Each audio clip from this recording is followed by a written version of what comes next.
कारनामा होलेला आहे? हे बघा, मी या ठिकाणी सांगायला मला आनंद वाटेल की या ठिकाणी आम्ही 23 जागा लढतो आहे आणि 23 जागेमध्ये 6 जागा आमच्या बिनविरोध झालेल्या आहेत। याचाच अर्थ असा होतो की लोकांना शिवसेना शिंदे गटाच्या माध्यमातून जे काम आम्ही करतो आहे ते लोकांना मान्य आहे। 7वी सीटसुद्धा आमची 2 मिनिटाकरता गेली, बाई माघारीला गेली तोपर्यंत 3 वाजून 2 मिनटं झालेले होते, नाहीतर 7वी सीटसुद्धा बिनविरोध होणार होती। पण असो 23 जागा लढत असताना 6 सीट म्हणजे जवळपास 25% सीट आमच्या या ठिकाणी बिनविरोध झालेल्या आहे, त्याचा खूप आनंद आहे। सगळ्यामध्ये संजय राऊतांनी एक गंभीर आरोप केले की 5-5 कोटी रुपये देण्यात आले की काही उमेदवारांना किडनॅप केले, संजय राऊतांनी आरोप केले। केव्हा?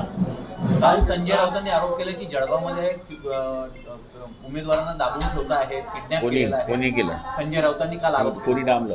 शिवसेना। मी?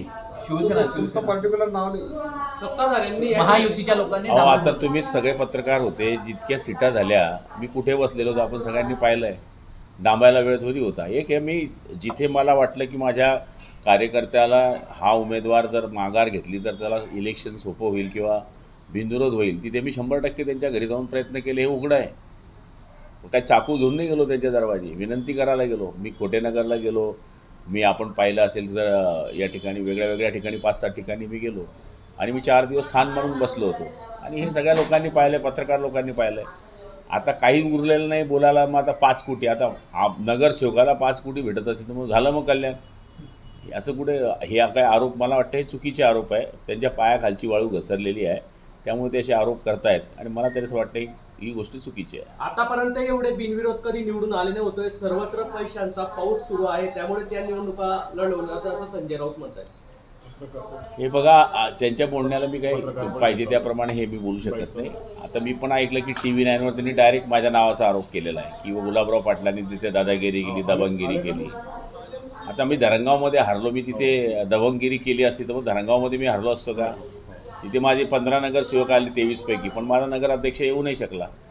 राजकारण हे लोकशाही पद्धतीने झालं पाहिजे, त्या पद्धतीने आम्ही लढतो आहे। जिथे आम्हाला वाटलं की इथं कार्यकर्ता शिवसेनेचा बिनविरोध होऊ शकतो तिथे आम्ही प्रयत्न केले, आम्ही त्याच्यामध्ये यशस्वी झालो। जसं आपण मगाशी म्हटलं की काही वेळे या बहु उमेदवार माघारी घेऊ शकले नाही, असे किती उमेदवार आहेत आता की जे आगामी काळात पाठिंबा देऊ शकतात? भरपूर आहे। मी आपल्याला सांगतो की शिवसेनेच्या 23 पैकी 20च्या वरती सीट आहेत। संजय राऊतांनी हा पण आरोप केला की 3 वाजेनंतर मुदत संपल्यानंतर सुद्धा प्रशासनाला मी आपल्याला सांगतो 3 वाजून 2 मिनिटांनी एक बाई जी होती ती आमची वरती चढली आणि गेट बंद झालं, आम्ही विनंती केली की 2 मिनटं आहे, त्यांनी ऐकलं नाही। मी तर ते पायरी पण चढलो नाही, आपण पाहिलं असेल, मी फक्त इकडेच राहिलो। 3 वाजून 2 मिनिटांमध्ये आमची ती लेडीज गेली असती तर आमची 7वी सीट बिनविरोध झाली असती। पण शेवटी न्यायदेवता आहे, त्याच्यामध्ये कायदे आहेत, सगळ्या गोष्टी आहेत ज्या पाळल्या पाहिजे ते आम्ही पाळल्या आहेत। राऊतांना काय उत्तर द्याल तुम्ही या सगळ्या संदर्भामध्ये? नाही, त्यांना उत्तर देण्यात काही अर्थ नाही आहे। सगळ्या जळगाव जिल्ह्याला माहिती की ही निवडणूक कशी होते। एक आहे, आम्ही तिथं, मी असेल की आमदार चंद्रनाथ असतील, जिल्हा प्रमुख असतील, आम्ही तिथं ठाण मारून बसलो, ते तुम्ही बघताय। 4 दिवसामध्ये मी सकाळी गेलो, रात्री 12-1च्या पहिले कधीच घरी आलो नाही, हे आपण सगळ्यांनी पाहिलं आहे। बच्चू कडू म्हणतायत घराणेशाहीचाही आरोप झाला, राजमामा असतील यांच्या परिवारातील सदस्य निवडून आले। चंदू अण्णांच्या घरामध्ये त्यांच्या मुलाला तिकीट दिलं, एक MBBS डॉक्टरला दिलं आणि एक चांगल्या लोकांनी पुढं यावं हा एक प्रयत्न आहे आमचा, त्याच्यामुळे याला दिलं त्याला दिलं। आता आमचे उमेदवार निवडून आले तर म्हणले 5 कोटी रुपये दिले। आता नगरपालिकेमध्ये निवडून देण्याकरता आमदारांचा मुलगा दिला तर म्हणजे आमदारांचा मुलगा दिला।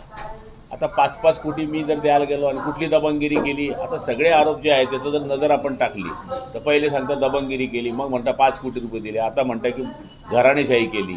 त्यांचे उत्तर कोणत्या गोष्टीला द्यावं हेच मला कळत नाही आहे। मुंबईमध्ये जर निवडणूक आयोग प्रामाणिक राहिला तर ठाकरे येतील असं बच्चू कडू म्हणतात। मुंबईमध्ये जर निवडणूक आयोग जर प्रामाणिक राहिला तर मुंबईमध्ये ठाकरे येतील असं बच्चू कडू म्हणतात।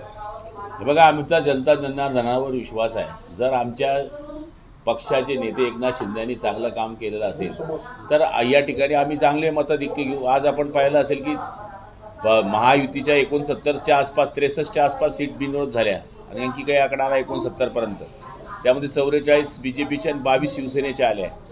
त्यामुळे लोकांनी काही फक्त जळगावातच बिनविरोध काढलं असं नाही आहे, सगळीकडे बिनविरोध काढलेला आहे। आणि आम्ही जर लोकशाहीच्या मार्फत चांगले कामं केलेली आहेत तर तुम्हाला मी लिहून देतो की महापालिकेमध्ये सुद्धा निवडणुकांचे रिझल्ट हे चांगले लागणार आहेत. भाऊ, मुंबईमध्ये शिंदे गटावर आरोप करण्यात आलाय मनसेच्या पदाधिकाऱ्यांकडनं की शिंदे गटाने मनसेचे जे उमेदवार आहेत ते 1-1 कोटीमध्ये विकत घेतलेले आहेत.